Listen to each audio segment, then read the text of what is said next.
जौहर town, Lahore. एक आम सी गली। एक आदमी हाथ में बैग लिए छत पर चढ़ता है। उसने खुद को डीटीएच टेक्नीशियन बताया था और घर की मालकिन ने बिना शक किए उसे ऊपर भेज दिया। छत पर पहुंचते ही उसने बैग से एक छोटा कैमरा निकाला और पड़ोस की तरफ तस्वीरें लेने लगा। वो घर था हाउस नंबर 116, जौहर टाउन, हाफिज सईद का घर। लेकिन ये आदमी कोई टेक्नीशियन नहीं था, ये रॉ का एक एसेट था। Code name Bilal Mirza. Photo लेने के बाद बिलाल ने घर के डिश एंटेना में लगे एलएनबी को एक दूसरे एलएनबी से बदल दिया। बाहर से बिल्कुल वैसा ही, लेकिन अंदर एक अत्यंत शक्तिशाली माइक्रोफोन छुपा हुआ था। कुछ घंटों बाद लाहौर के एक सेफ हाउस में बैठे बिलाल को वो आवाज सुनाई दी जिसके लिए उसने अपनी जान जोखिम में डाली थी। उसने बिना वक्त गंवाए वो वॉइस सैंपल रॉ को भेज दिया। रॉ की इलेक्ट्रॉनिक्स एंड टेक्निकल सर्विसेज यानी ईटीएस ने डेटाबेस से मिलान किया और कंफर्म किया वो आवाज हाफिज सईद की ही थी। नवंबर 2019, पीएमओ, नई दिल्ली। कुर्सी वही थी, लेकिन इस बार माहौल बदल चुका था। प्रधानमंत्री नरेंद्र मोदी, अमित शाह, रॉ चीफ सामंत गोयल और एनएसए अजीत डोभाल उस मीटिंग में मौजूद थे। सामंत गोयल ने फाइलें मेज पर रखीं। सबूत बिल्कुल साफ थे। हाफिज सईद जेल में नहीं था, वो अपने घर में था। डोभाल ने सीधे कहा, I am 100% with Mister Goyal, we should hit the bastard hard. कुछ पल की खामोशी के बाद प्रधानमंत्री मोदी बोले, जो सही लगता है कीजिए, बस ध्यान रहे देश के सम्मान पर कोई आंच नहीं आनी चाहिए। सामंत गोयल ने जवाब दिया, we will not leave any fingerprints behind. जाते जाते प्रधानमंत्री ने पूछा, ऑपरेशन का नाम क्या होगा? गोयल ने बिना रुके कहा, sir, this mission will be called Operation goodbye. और यहीं से मिशन की शुरुआत हुई, जिसकी पहली कड़ी बनी एक पाकिस्तानी कैदी। दुबई, फरवरी 2020। नावेद नाम का एक पाकिस्तानी पिछले 6 महीने से जेल में था। मामला छोटा था, चोरी का, लेकिन जुर्माना भरने के पैसे नहीं थे। घर वाले भी उसे छोड़ चुके थे, कोई मिलने तक नहीं आया। फिर एक दिन उसे बताया गया कि कोई मिलने आया है। कांच के उस पार एक सूट बूट में आदमी बैठा था, वासी। उसने खुद को पाकिस्तानियों की मदद करने वाली एक एनजीओ चलाने वाला बताया। वासी ने बिना देरी किए नावेद का जुर्माना भरा, सारी औपचारिकताएं पूरी की और उसे जेल से बाहर निकलवा लिया। इसके बाद दोनों एक पाकिस्तानी रेस्टोरेंट में गए। खाना खाते हुए वासी ने कहा, लाहौर में मेरा बिजनेस फैला हुआ है, एक नया प्रोजेक्ट है और मैं तुम्हें उसमें 25% की हिस्सेदारी दूंगा। कुछ देर की बातचीत के बाद नावेद मान गया और यहीं से रॉ को जौहर टाउन में घुसने का रास्ता मिल गया। दरअसल वासी कोई आम आदमी नहीं था, वो रॉ का एक अंडरकवर एसेट था। दुबई में पाकिस्तानी बिजनेसमैन की आड़ में काम करने वाला एजेंट, कोड नेम एजेंट बाला। ऑफिसर सूर्य चौहान ने खुद उसे ऑपरेशन गुड बाय के लिए चुना था। लेकिन यहाँ एक सवाल उठता है, जब रॉ के पास हाफिज सईद की लोकेशन पहले से कंफर्म थी, तो फिर नावेद जैसे एक आम इंसान को इस ऑपरेशन में शामिल क्यों किया गया? जवाब था भरोसा। क्योंकि हाफिज के घर की सुरक्षा इतनी सख्त थी कि बाहर का कोई भी चेहरा वहां टिक नहीं सकता था। रॉ को चाहिए था एक लोकल, भरोसेमंद और शक से पूरी तरह बाहर दिखने वाला आदमी, और नावेद बिल्कुल वैसा ही था। कुछ महीनों में नावेद पाकिस्तान लौट आया। एजेंट बाला ने उसे जौहर टाउन में काम फैलाने के लिए तैयार किया और शुरुआत करने के लिए 50 लाख रुपए भी दिए। कुछ दिनों की तलाश के बाद उसे एक मकान मिल गया, A123, हाफिज के घर से सिर्फ 90 कदम दूर। इसके बाद एजेंट बाला के 3 लोग नावेद के दफ्तर में वर्कर बनकर आने लगे। समुल हक उर्फ ईद गुल, सज्जाद शाह और जियाउल्लाह, ये तीनों रॉ के अंडरकवर एसेट्स थे।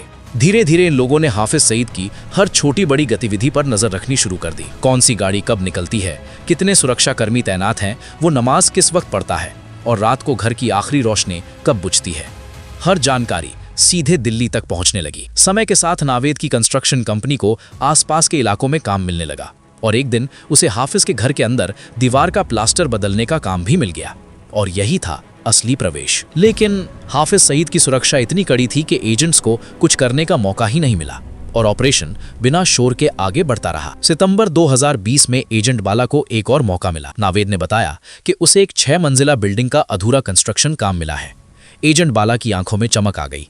ऑपरेशन गुड बाय के दूसरे फेज के लिए उसे बिल्कुल ऐसी ही लोकेशन चाहिए थी। कुछ दिन बाद बाला ने नावेद से कहा, एक और टोयोटा कोरोला खरीद लो, वही मॉडल, वही ग्रे कलर। नावेद हैरान हुआ। उसने पूछा, किस लिए? बाला ने जवाब दिया, ब्रांडिंग के लिए। पहली गाड़ी, जिसका नंबर LA A320 था, इलाके में जानी पहचानी थी और पुलिस उसे रोकती नहीं थी। दूसरी गाड़ी रॉ के एक एसेट पीटर पॉल डेविड के गैराज में ले जाई गई और उसे बिल्कुल पहली जैसी बना दिया गया। यहाँ तक कि वही डेंट भी डाला गया जहाँ पहली गाड़ी में था, इसके बाद उस गाड़ी में 300 किलो विस्फोटक भरा गया और उसे उसी 6 मंजिला बिल्डिंग में खड़ा कर दिया गया जहां नावेद की कंपनी काम कर रही थी। योजना साफ थी, असली गाड़ी सुरक्षा कर्मियों का ध्यान भटकाएगी और नकली कोरोला सही समय पर अपना काम करेगी। लेकिन अब सबसे बड़ा सवाल था, गाड़ी चलाएगा कौन? रॉ अपना कोई एसेट इस काम के लिए नहीं भेज सकता था। उन्हें चाहिए था कोई ऐसा जो जान देने के लिए तैयार हो, और ऐसे लोग दुनिया में एक जगह आसानी से मिलते हैं, अफगानिस्तान का बाजौर। बाजौर इलाके में महीनों की कोशिश के बाद 50,000 रुपये में एक लड़का तैयार हुआ। उसे चुपचाप लाहौर लाया गया और नावेद के घर में रखा गया। अब वक्त आ गया था नावेद को आधा सच बताने का, बस उतना सच जिससे काम भी निकल जाए और उसे शक भी ना हो। मार्च 2021, दुबई। नावेद को पहली फ्लाइट से दुबई बुलाया गया, उसी रेस्टोरेंट में जहां जेल से छूटने के बाद उसने पहली बार ढंग का खाना खाया था। बाला ने जानबूझकर यही जगह चुनी थी। नावेद को इमोशनल करना था। एजेंट बाला ने सीधे पूछा, 26/11 मुंबई के बारे में क्या जानते हो? नावेद चौंका और बोला, भाईजान, कुछ हमले हुए थे, कुछ लोग मारे गए थे। बाला ने उसकी आंखों में देखते हुए कहा, 200 लोग मारे गए थे। और जानते हो इसके पीछे कौन था? तुम्हारा पड़ोसी हाफिज सईद। फिर उसने आगे कहा, मैं एक इजरायली बिजनेसमैन के लिए काम करता हूं जिसका पूरा परिवार उस हमले में मारा गया। वो हाफिज को खत्म करना चाहता है और इस काम में तुम्हारी मदद चाहिए। करोड़ों रुपए मिलेंगे और तुम्हारे पूरे परिवार को तुर्की शिफ्ट कर दिया जाएगा। नावेद का गला सूख गया। घंटों की बातचीत के बाद आखिरकार उसने कहा, 10 करोड़ रुपए और पूरे परिवार को वीजा के साथ तुर्की। नावेद ने हाथ बढ़ाया। बाला ने बिना कुछ कहे हाथ मिला लिया। नावेद के नाम पर एक स्विस बैंक अकाउंट खोला गया। दुबई की एक शेल कंपनी के जरिए 2 करोड़ पाकिस्तानी रुपए उसमें ट्रांसफर कर दिए गए। ऑपरेशन गुड बाय अब अपने आखिरी चरण में पहुंच चुका था। 13 मई 2021, एजेंट बाला अपने परिवार के साथ भारत में थे। अगले दिन उनकी दुबई की फ्लाइट थी, लेकिन तभी अचानक उन्हें तेज बुखार चढ़ गया। घर वाले तुरंत हॉस्पिटल ले गए। जांच हुई और रिपोर्ट आई कोविड-19 पॉजिटिव। डॉक्टरों ने पूरी ताकत लगा दी, लेकिन वायरस से ये लड़ाई आसान नहीं थी। 8 दिन तक जिंदगी और मौत के बीच संघर्ष करने के बाद आखिरकार एजेंट बाला ने आखिरी सांस ली। ऑपरेशन के लिए ये एक बहुत बड़ा झटका था। अब सबसे बड़ा सवाल ये था कि नावेद से बात कौन करेगा। 300 किलो बारूद से भरी टोयोटा अब भी उसी बिल्डिंग में खड़ी थी और वो अफगानी लड़का अब भी एक कमरे में बंद था। उसे ज्यादा दिन वहां रखना खतरे से खाली नहीं था। हफ्तों की खोजबीन के बाद एक नया एजेंट चुना गया, नदीम हैदर, जो दुबई में पाकिस्तानी बिजनेसमैन की आड़ में काम कर रहा था। ऑफिसर सूर्या ने खुद उसे बाला और नावेद की सारी कॉल रिकॉर्डिंग सुनाई ताकि वो नावेद की सोच और उसकी चाल को भीतर से समझ सके। इसके बाद बाला के नंबर से नावेद को कॉल किया गया। वासी भाई नहीं रहे, उन्हें कोरोना हो गया था। ये सुनते ही नावेद के पैरों तले जमीन खिसक गई, लेकिन जैसे ही काम की बात आई वो पलटने लगा। उसने कहा, मुझे कुछ समझ नहीं आ रहा। वो सिर्फ मेरे बिजनेस पार्टनर थे, जबकि वो पहले ही 2 करोड़ का एडवांस ले चुका था और अब अनजान बनने की कोशिश कर रहा था। फिर उसे दबाव में लाने के लिए कहा गया कि उसके भेजे हुए नक्शे और वीडियो सीधे हाफिज सईद तक पहुंच सकते हैं, लेकिन इसका असर उल्टा हुआ। नावेद डर गया। उसने घर से निकलना बंद कर दिया और आखिरकार अपने एक रिश्तेदार के पास पहुंचा जो पंजाब पुलिस में था। वहीं उसने अपने एसएसपी रिश्तेदार को सारी बात बता दी। अब चूक हो चुकी थी। जानकारी हाफिज सईद तक पहुंच गई थी, लेकिन उसे यकीन नहीं हुआ। उसे लगा कोई उसके इलाके में घुसकर उसके घर पर हमला कर ही नहीं सकता। इसके बाद आईएसआई ने पूरे इलाके को घेर लिया। हर गली, हर इमारत और हर शक के चेहरे की जांच शुरू हो गई। नावेद के घर और ऑफिस पर छापे पड़े, लेकिन रॉ के लोग पहले ही सबूत मिटाकर और अफगानी लड़के को साथ लेकर गायब हो चुके थे। बस एक चीज बची थी, वो 6 मंजिला बिल्डिंग और उसके अंदर खड़ी ग्रे टोयोटा 300 किलो विस्फोटक के साथ, जिसे नावेद बताना भूल गया था। उधर नई दिल्ली में एक और सीक्रेट मीटिंग बुलाई गई, जिसमें देश के प्रधानमंत्री नरेंद्र मोदी भी मौजूद थे। महीनों की मेहनत, जोखिम और पूरा नेटवर्क, सब कुछ दांव पर था। सबसे बड़ा सवाल यही था, क्या ऑपरेशन यही खत्म कर दिया जाए या आखिरी वार किया जाए। कमरे में खामोशी थी, क्योंकि इस बार गलती की कोई गुंजाइश नहीं बची थी। कुछ देर की चर्चा के बाद आखिरकार फैसला लिया गया, ऑपरेशन जारी रहेगा। उधर हाफिज सईद के घर की सुरक्षा अब दुगनी कर दी गई थी। हर तरफ बैरिकेडिंग लगा दी गई थी। कहानी अब अपने अंतिम चरण में दाखिल हो चुकी थी। जुलाई 2021, लाहौर। सुबह का वक्त था और सड़कें लगभग खाली थीं। रॉ के एजेंट्स पूरी सावधानी के साथ अफगानी युवक को उस बिल्डिंग तक लाते हैं जहां ग्रे टोयोटा कोरोला अब भी खड़ी थी। उसके अंदर 300 किलो विस्फोटक भरा हुआ था। अब आखिरी बार उसे पूरा प्लान समझाया गया, कहां जाना है, कितनी दूरी तय करनी है और क्या करना है। सब कुछ साफ साफ। अफगानी युवक ने चुपचाप सिर हिलाया। गाड़ी स्टार्ट की और हाफिज सईद के घर की दिशा के निकल पड़ा। वो पूरी तरह शांत था क्योंकि उसे पता था वो वापस नहीं लौटेगा।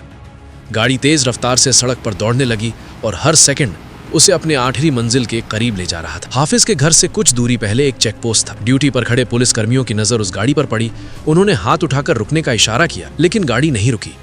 अगले ही पल वो सीधे जाकर बैरिकेड से टकरा। एक जोरदार धमाका हुआ। आवाज पूरे जौहर टाउन में गूंज उठी। आग और धुएं का विशाल गुबार आसमान में फैल गया। विस्फोट की ताकत इतनी जबरदस्त थी कि हाफिज के घर की बाहरी दीवारें दरक गईं। छत से मलबा गिरने लगा और घर का अगला हिस्सा लगभग ध्वस्त हो गया। धमाके की आवाज सुनते ही हाफिज सईद बुरी तरह घबरा गया। उसे समझ ही नहीं आया कि हुआ क्या है। डर के मारे वो अपने ही घर के अंदर सोफे के नीचे जा छुपा। उसका पूरा शरीर कांप रहा था। वही हाफिज जो सालों से भारत में मासूम लोगों की जानें लेता आया था, आज पहली बार डर का असली मतलब महसूस कर रहा था। उसे एहसास हो चुका था कि खतरा अब सिर्फ सरहद के उस पार नहीं, बल्कि उसके अपने दरवाजे तक पहुंच चुका है।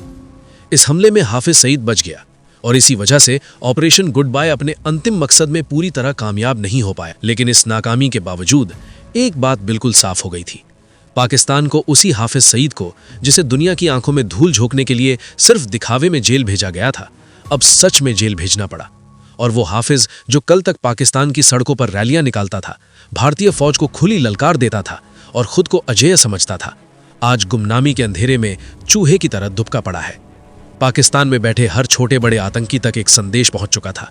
उस संदेश में कोई शब्द नहीं थे, लेकिन मतलब बिल्कुल साफ था। ये नया भारत है जो सिर्फ चेतावनी नहीं देता, बल्कि दुश्मन के घर में घुसकर उसकी दीवारें हिलाने की ताकत रखता है। आपको क्या लगता है, क्या भारत को यह प्लान एग्जीक्यूट करना चाहिए था या इंतजार करके कोई दूसरी रणनीति बनानी चाहिए थी? हमें कमेंट में जरूर बताइए। ऐसी ही अनसुनी और रहस्यमयी घटनाओं के लिए जुड़े रहिए क्लासिफाइड नेटवर्क के साथ। जय हिंद, जय भारत।